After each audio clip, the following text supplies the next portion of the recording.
Before we start, let me discuss a few house rules. The webinar will be 40 to 45 minutes long with a 10-minute Q&A session. You can enter your question in the chat box during the presentation, which will be answered at the end.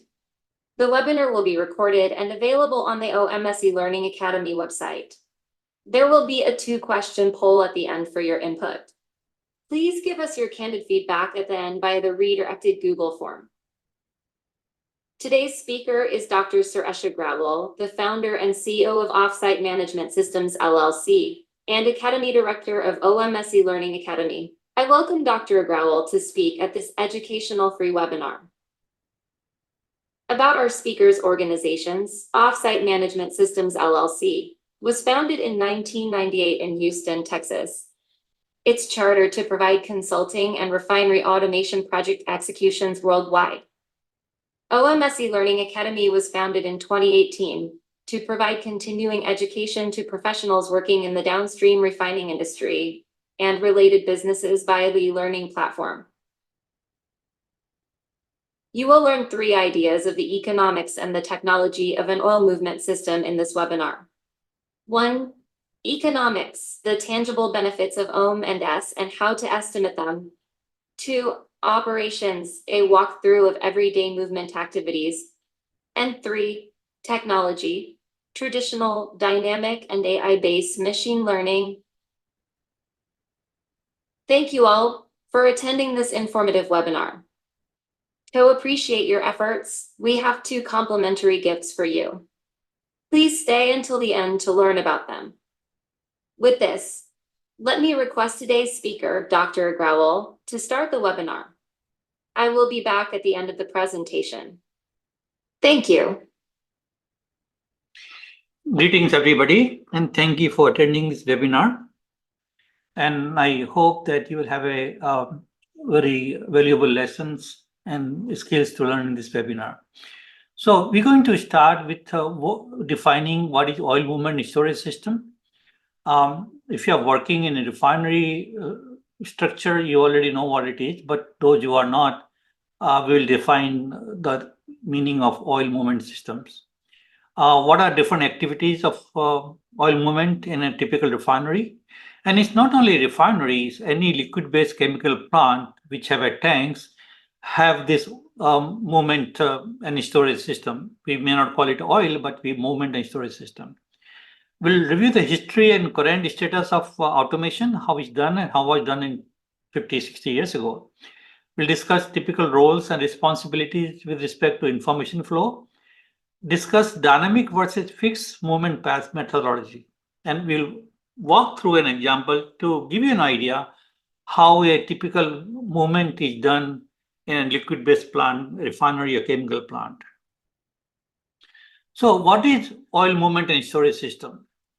It's a movement from pipelines, tankers, trucks, rail wagon to a tank, which is storage tank in the refinery or chemical plant.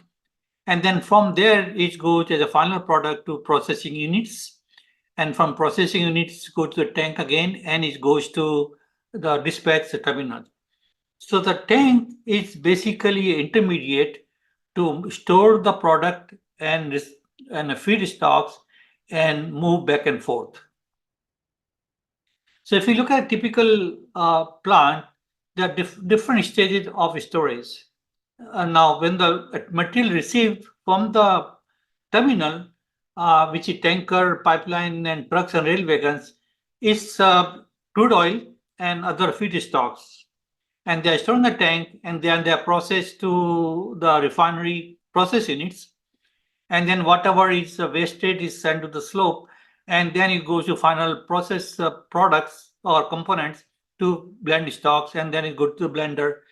And from the blender, it goes to the finished product tanks, and then it goes to the dispatch terminal and goes to tankers, pipelines, trucks, and rail wagon.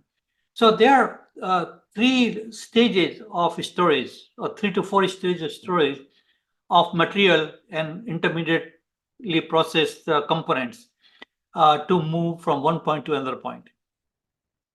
If you look at the typical distribution of tanks and their capacities, This is a typical plant, say 240,000 barrels per day. And if you look at the number of tanks, crude oil and fuel products give the maximum number of the products. Others are a small number of tanks. And in terms of capacity, the crude oil are the biggest storage capacity because they have to store crude oil for 10 days or 1 month or even 3 months based on the economy, based on the availability. So in terms of tank capacity, you see at the bottom the number of tanks and number of or tank capacity. On the storage tank, typically 50 to 100,000 barrels per day. For crude oil, I've seen it even up to 300 barrels storage capacity. And it may depend based on the distribution of diesel versus gasoline, how many tanks are designed and built in the refinery. So refinery, if you have taken an 8th refinery to give an idea of what kind of equipments are installed in the refinery. So some refineries are small, some refineries are bigger. Now, if you look at the large refinery number 8, it has 460 plus remote level and temperature, remote operations and manual valves and other things. So as the refinery grows in size, the number of equipments grows exponentially. The scope of operation, refinery has to manage 100 to 300, maybe more tanks, pumps, remote operated valves, mixtures, flow temperature and pressure inputs, and 2000 plus manual valves, which are not automated. So it's a huge task for a refinery or plant personnel to manage this kind of equipment and keep them in working conditions. If you look, I took about 7 refineries that I work with, and I monitor their daily movements. The movements is taking from one tank to another tank, either for product or crude oil or whatever. And you can see a sort of a correlation here. The larger that refinery throughput is, the larger number of daily movements are. For some reason, if you look at the 3 refineries, which has 242, 255, 334, the number of movements are not in correspondence with their size.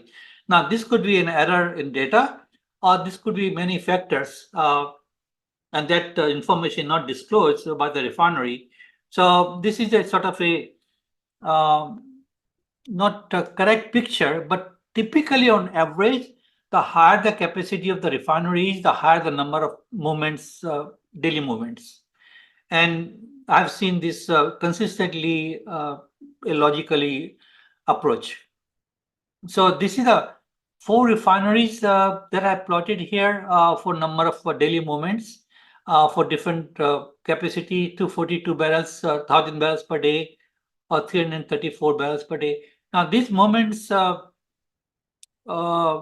varies depending upon the configuration of the refinery, depends upon number of tanks, and depends upon what product they're making. So this is the plot, and you can see the trend, increasing trend, except in the middle where the data is not correct, or is, something is happening with the refinery at that time when I was consulting them. So what are the typical oil movement and storage activities? It receives the raw material and shipment of products from the terminals, marine, trucks, rail cars, barges, and pipelines. It does a tank-to-tank transfer, and then from process unit to rundowns, custody transfer, meter proving, product bench, inline blending, recirculation, water drainage, seasonal storage of material. A lot of activities which happens in oil movement. Oil movement is a part of offsite operation for a refinery, and oil movement is the activity which takes a maximum personnel, equipment, logistics, and control. So if we look at the distribution of daily OM&S activities, and this is from a real refinery, about 350,000 barrels per day in Europe. You can see the tank to tank is the maximum number of daily movements. The next is tank to truck, which is the dispatch. And then the second one is the unit to tank. Whatever materials are processed in unit, they have to be stored to the tank as either intermediate or as a final product. So you can see the distribution of activities based on uh, shipment, source and destination. And this is another view of movement, and you can see the highest bar is tank to tank transfer, the unit tank transfer, and second is tank to ship and tank to truck. So this gives you idea of what kind of activities are taking place in a typical refinery or chemical plant. And tank to tank is about 40 to 45%, and unit to tank is 30 to 35%. And that varies again on the capacity of the refinery. So in the interaction of activities for oil movement storage control system, it has to interact with the process control, which is the process units, because they are sending the material to the tanks and for the reporting, and then it has had to interact with the pipeline, marine terminal and truck loading and rail cars and etc. and drum loading. So you can see the interaction, and the control system is very sophisticated, and it has to handle many transfer per day. So what are the areas which are problematic for any plant oil movement? Is a decrease in plant profitability, operating problems, product losses, and operating costs. And we'll review all of this in one by one. So how is profitability affected? The product quality in terms of a line is corrupted or is mixed with other low-grade products. Quantity giveaway is a leakage, product degradation because of the previous line material, and dispatch product was more than a customer order, which is the custody transfer. So what you give to the customer and what they pay has to match, otherwise it becomes accounting dispute. Operating problems, typically refinery have seen the multiple operator interfaces. They have to go from one terminal to another terminal to do the same job. Lineup errors, it could be human error or control error, contamination, pump cavitation, pump fails, and sometimes the floating roof sinks. Product losses, which is very typical because of inadequate or erroneous measurement, unplanned and unauthorized movements, leaks and tank spills if it's overfilling and the monitor is not monitored properly. Operating costs, at any point, if you have a large plant inventory, the liquid assets are in the tanks is costing refinery money because they have to dispatch it off quickly. Underutilized tank capacity, if the tank is not filled to the top, then you don't have a room to bring more crude or make more products. Energy wastage, demurrage charges. If the ship is waiting at the terminal to unload the product, crude or other products, then the refinery has to pay the demurrage charges. It requires a large manpower, and it's a reporting system is improper, untimely. It's not sending time, real time. So if you look at this computer automation of oil movement system, it is interacting with many components, with many equipments, with many signals, and it has to monitor quantity and quality of what is received and what is dispatched. Now, oil movement and storage system by itself is a huge project to undertake. I've been involved in many refineries on this project, and it was a 2 years project and a lot of people and a lot of funding involved. We'll talk about a little more on that one. So there are 3 layers of automation. The top level is where the order is received, the task is set up, and documents are received. So the second level is task control, which controls the task, defines it, sets it up, and controls it, monitors it, and it's typical like blending and other operations. And level 1 is the controlling the equipment and reads the alarm, control monitors, log reports. And the level 0 is the field equipment, which sends the signals and reads the signals of pumps, valves, and mixers, etc.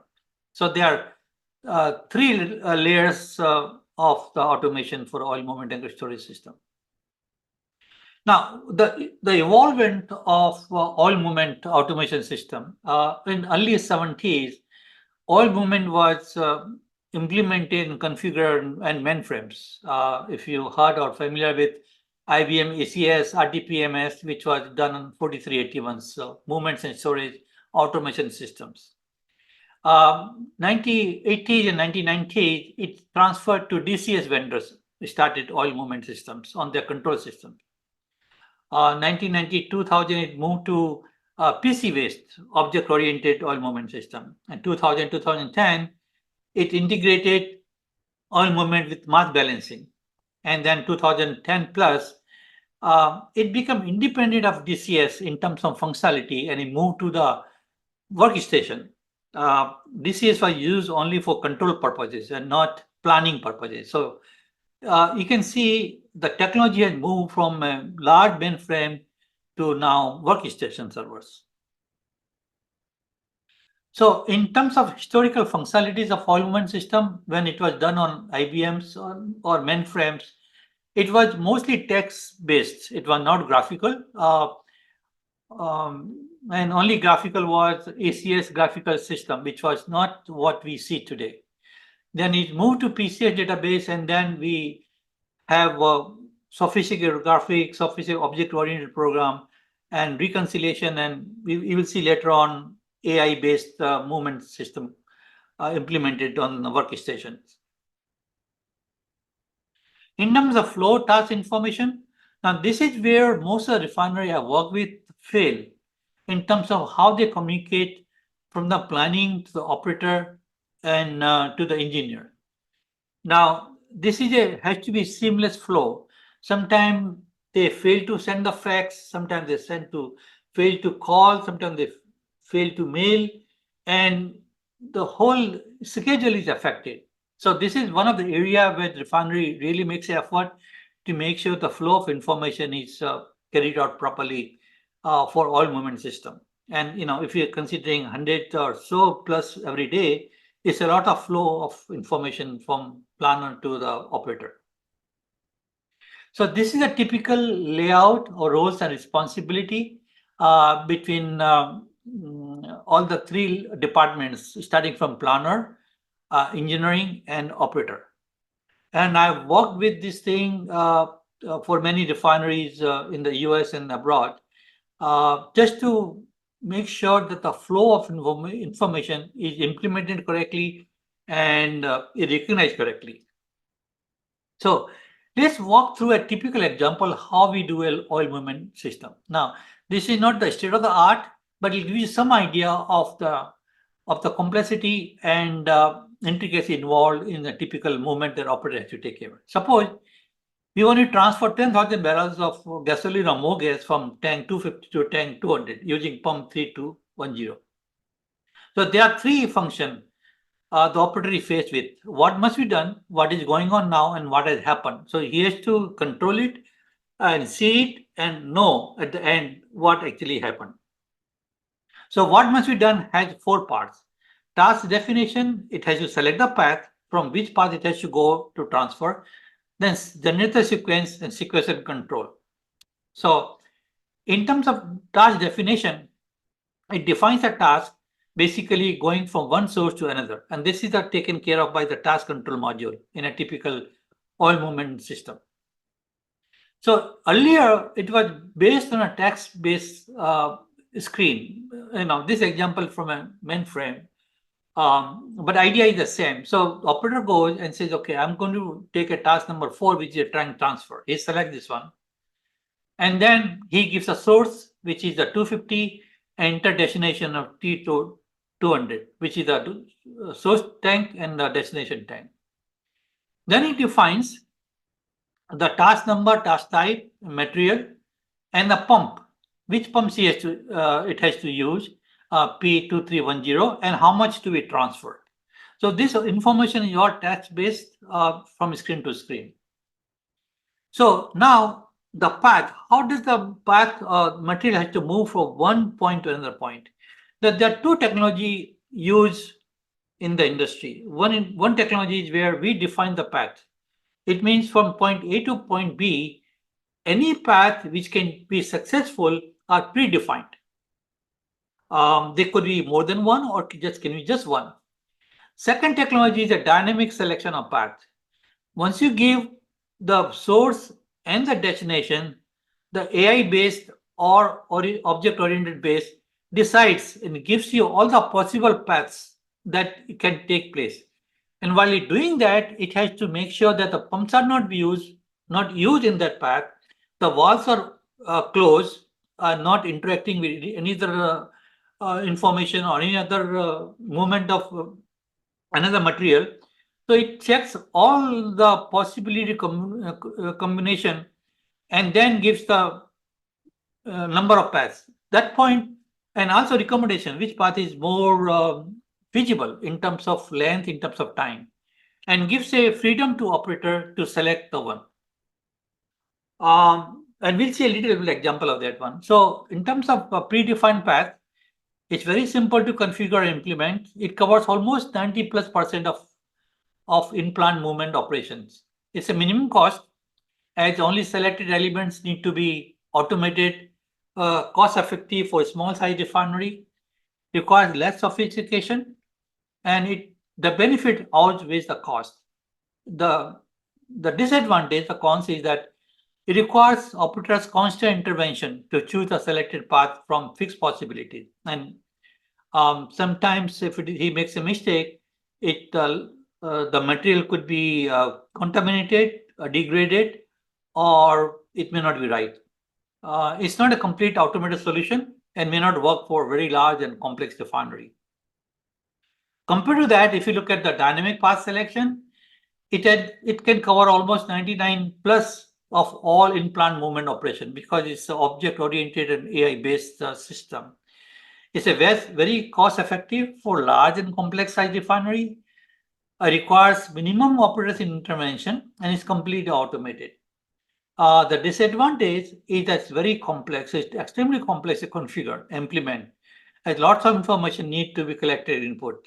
It has a maximum cost, the highest cost, as all elements have to be automated regardless of their degree of freedom. Every pump has to be automated, every valve has to be automated for this dynamic path selection to work. It requires a highest degree of sophistication of the movement automation software. And in terms of vendor, there are only one or two that I know of who might be supplying this sophisticated dynamic path selection. And benefit may or may not outweigh the cost and must be evaluated very diligently. So now we have decided the source and the destination. Now we have to select the sequence of operation. Now this sequence of operation is generated by the system. Operator doesn't select it, but it gives you the status that what is the current status now. In the isolation, it is closed and it has waiting stage and path is open. So it gives you all the scenario when for the sequence to take place successfully.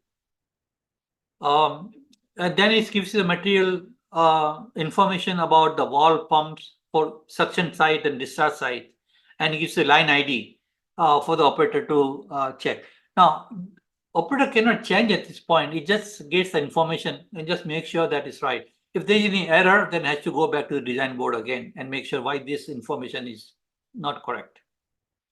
So then it gives a graphical path select display that is going from 250 to tank 200. It selects through pump 3210 and shows you all the valves and all the path that will go through. And then in the end, it gives you the screen. And this is a little bit mixed match of the slides, but it gives you idea. This is more of a modern oil movement system. Then it gives you the status of movement, how much is that finished, how much is closed, and how much is open or active, and it gives you start time and stop date, etc. This is a AI-based and object-oriented oil movement system and gives you all possible paths to operator to show. And it also gives you the length of the travel, which is the pipeline length and other thing, and it try to minimize the travel time from one source to another source. Now, this is very close to what's happening in the current technology. So once the sequence is done, once the task is defined, the sequencing is done, the operator starts and stops the task, and the material starts flowing. And it shows you what sequence, what valves are open and closed graphically. After that, he wants to know what is going on now. So inventory logs, task summary report, single text, tank status, and alarms. And this is a single task status. It tells at any point how much has to go or how much has happened. And then gives a request to stop or conditionally stop or pause. So it gives the operator a chance to do that. Then it also gives you a summary of all the tasks that's active. This was the old system in mainframes, but the modern system has more sophisticated graphics design. And this is one of them. So I showed you the old ways and the new way. This is the current technology by many vendors, which shows the status of the tank and how much is gone, temperature, and other things. Now, one of the things is also that sometimes operator has to know that how much material I can transfer to the tank, and system gives them a sort of a handy calculator for each tank and gives the information what's in the tank now and how much is available to transfer. He runs the tank calculator, and the system gives the information, and also with the filling or emptying and how much is left to unload or load. Afterwards, the task follow-up, the reports, alarms, console changes, logs, plant inventory report, etc. And this is the tank inventory summary. Now, this summary is very important for the mass reconciliation or mass balance refinery, which is for the accountant. And this is where they can reconcile that material transfer from one tank to another, and the tank level is matching or not. If it's not matching, there is a leakage or there is a inaccurate measurement, and that's called an oil loss. So this report is very important for the accountant, for the material balance accountant. And then the summary of monitoring function, it gives you source and destination and all the information. So in terms of integrated oil movement control system, integrates with all the three modules of monitoring, control, and regulatory blending, and also from the planner, plant manager, lab systems, and etc. gives you overall integration of the oil movement system. This is a typical architecture now based on the server workstation, and it goes through DCS. Doesn't have a mainframe anymore, and it can interact in an integrated environment. This is the control system architecture. It has level L2, L3, L3.5, and L4. And sometimes some systems reside in level 3 or level 4 based on the functionality desired. So the benefit of oil movement system are reduce quality giveaway, minimization of inventory, just-in-time manufacturing, manpower savings, improved operation efficiently, and increase system workload capacity. Now, these are various areas of benefits from the oil movement system. And this is from a real case study for a refinery I did the consulting on. And you can see that the benefits is about 5 to 8 million, $8.5 million per year. Now, the ROI for this particular system is about 3 to 4 years time, and it's not very lucrative. The reason being, the refinery decided to do the oil movement system after they implemented blending control. And that's where the problem is. The oil movement system had to be done at the same time with blending control. If it's not done at that time, the ROI from oil movement system is very large, very long. It's 3 to 4 years compared to 18 months of a blend control system.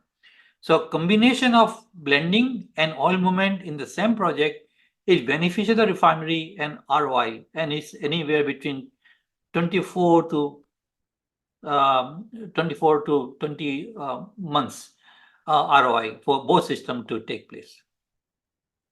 So in summary, Automation of oil movement storage is though very complex and extensive, but it's beneficial. Many refineries in the world have not implemented fully integrated automation oil movement system. Oil movement system should be implemented with blending control system to be economically feasible. The technology of oil movement automation system advanced and has migrated to PC level with extensive list of features and graphics and technology in there. Thank you, Dr. Suresh Agrawal, for a wonderful presentation. We have now concluded our presentation for webinar 10. Our Academy has offered monthly webinars on fascinating subjects related to downstream refining operations.